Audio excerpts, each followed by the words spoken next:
Infinix নিয়ে এলো তাদের লো বাজেট ক্যাটাগরির একটা নতুন device Infinix Smart 10 HD. Infinix Smart 9 HD সাকসেসরও আপনারা বলতে পারেন এবং দামটা আপনার সাধ্যের মধ্যেই থাকছে মাত্র 7,200 টাকা।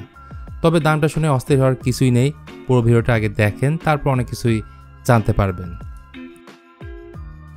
এই ফোনের ডিজাইনই বলে দিচ্ছে কতটা ইউনিক দেখতে। বড় বড় 3টি ক্যামেরা বাম্প, যার মধ্যে 2টি ক্যামেরা এবং একটি রিং লাইট আছে। আই থিঙ্ক এই ব্যাপারটা আপনার কাছে ভালো লাগছে, যদিও এই ধরনের ডিজাইন ইনফিনিক্স স্মার্ট এইচডিতেও আমরা আগে দেখছিলাম। বলে রাখি এই ফোনে noise cancellation, mic, dual speaker এই জিনিসগুলো দেওয়া হয়নি, বাদ বাকি আপনি সব কিছুই পাচ্ছেন। ভালো বিষয় হচ্ছে 2টি সিমের পাশাপাশি একটি মেমোরি কার্ড চাইলে আপনারা ইউজ করতে পারবেন। তো ফ্রন্টের দিকে আছে 6.6 ইঞ্চির একটা এইচডি প্লাস 5 হোল ডিসপ্লে, যা 90 Hz রিফ্রেশ রেট সাপোর্ট করে। তবে এইচডি প্লাস প্যানেল হয় শার্পনেসের ঘাটতি দিন শেষে থেকে যাচ্ছে। নর্মালি ইউটিউবে ভিডিও দেখার সময় এই বিষয়টা বোঝা যায় না, বোঝা যায় টেক্সট দেখার সময়। আর ডিসপ্লে চিন বেজেল নিয়ে আমার তেমন কোনো কমপ্লেন নেই। পোজ হিসেবে ইনফিনিক্সের এই ফোনে ব্যবহার করা হয়েছে ইনিসক T606, যেটা সাধারণত কম বাজেটের ফোনে ব্যবহার করা হয়ে থাকে। এটা 12 ন্যানোমিটার একটা চিপ এবং গ্রাফিক্স হিসেবে থাকছে Mali G57। র্যামের টাইপ হচ্ছে LPDDR4X এবং স্টোরেজ টাইপ হিসেবে থাকছে eMMC 5.1। এখানে র্যাম থাকছে 2GB এবং ইন্টারনাল মেমোরি থাকছে 64GB। আর অ্যান্ড্রয়েড 14 এর সাথে রান করছে এই ফোনটা, যার ব্যাকএন্ডে থাকছে Go Edition। টিকটক সহ বেশ কিছু অ্যাপ্লিকেশন এখানে প্রিইনস্টল থাকছে, যেগুলো খুব সহজে আপনি আনইনস্টল করতে পারবেন।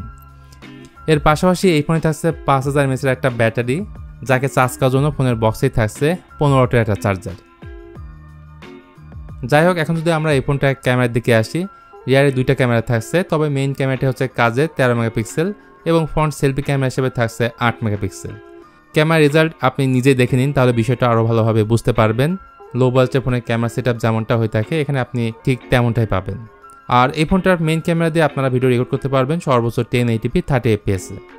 তো ইনফিনিক্স স্মার্ট 10 এইচডি এই ফোনটা লঞ্চ হয়েছে কয়েকদিন আগে ইন্টারন্যাশনাল মার্কেটে, যার দাম রাখা হয়েছে $60, অর্থাৎ বাংলাদেশি টাকায় প্রায় 7,200 টাকার মতো। তবে খুশির খবর হচ্ছে বাংলাদেশ মার্কেটে এই ফোনটা খুব তাড়াতাড়ি আসতে যাচ্ছে, যেটা আমরা অথেন্টিক সোর্স থেকে জানতে পারছি। তো এটাই ছিল ইনফিনিক্স স্মার্ট 10 এইচডির একটা বেসিক কনফিগারেশন। এই ভিডিওটা আপনাদের কাছে কেমন লাগলো সেটা অবশ্যই জানাতে পারেন কমেন্ট করে। আর ভিডিওটি ভালো লাগলে please hit the like button, share করতে পারেন আপনার বন্ধুদের সঙ্গে। আজকের ভিডিওটা এ পর্যন্তই, সবাই ভালো থাকবেন, আল্লাহ হাফেজ।